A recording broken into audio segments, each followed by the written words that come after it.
the serious stuff. Let's review How to Train Your Dragon. Talk about giving yourself a gargantuan task. Like, the 2010's animated How to Train Your Dragon and the subsequent sequels are classics. They're pretty much, do you know what, I would go so far as to say, especially for the first one, freaking perfect. From the characterization, the animation, the story, the score, everything's just mwah.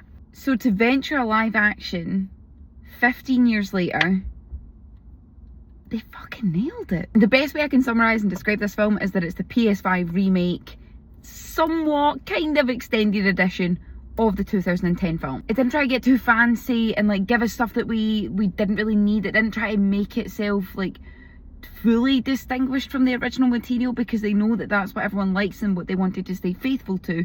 Yes, they did pepper in the odd few scenes, like especially if you've watched the 2010 one recently, like I did last night. You will pick out the scenes that they've added in, and in some places you feel like, you know, they're not essential because we got a freaking perfect rendition of the story already without them. And honestly, there's very few films you can look at and say, you know, that extended cut, worth my time. Worth my time. The Lord of the Rings trilogy springs to mind. Mason as Hiccup?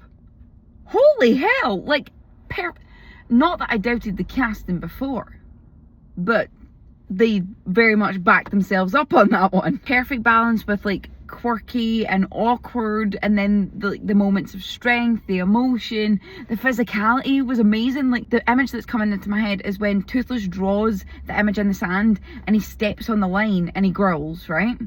And then he lifts his foot.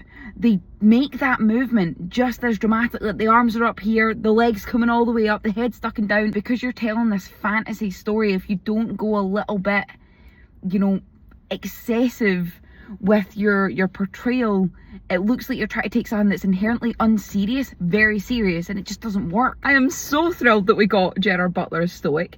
I feel that people would have genuinely thrown hands had there been any, you know, question of the matter. That is how you do a live action. That is, when's the next one? I'll wait here. Guys, I'm not going anywhere. You best believe. The way they animated Toothless, the way they animated that literal puppy dog. I'm sorry, but Toothless is a puppy. You cannot tell me different. This is a story of a boy and his dog. I found myself getting emotional, like at some of the flying sequences. The score, they kept the score. It's just so good. Screw AI. When are we evolving into the point where we can have dragons? Okay, I would like dragons, please. Fuck technology. Dragons. There's got to be someone out there that has excessive money that wants to, you know, partner with me and make some dragons. Or are we just recreating Jurassic Park? We're building our own downfall. But yeah, let me know what you thought of the film if you've seen it. Let me know if you would go and see it based on this review. But thank you very much for watching. Follow for more film content and I'll catch you later.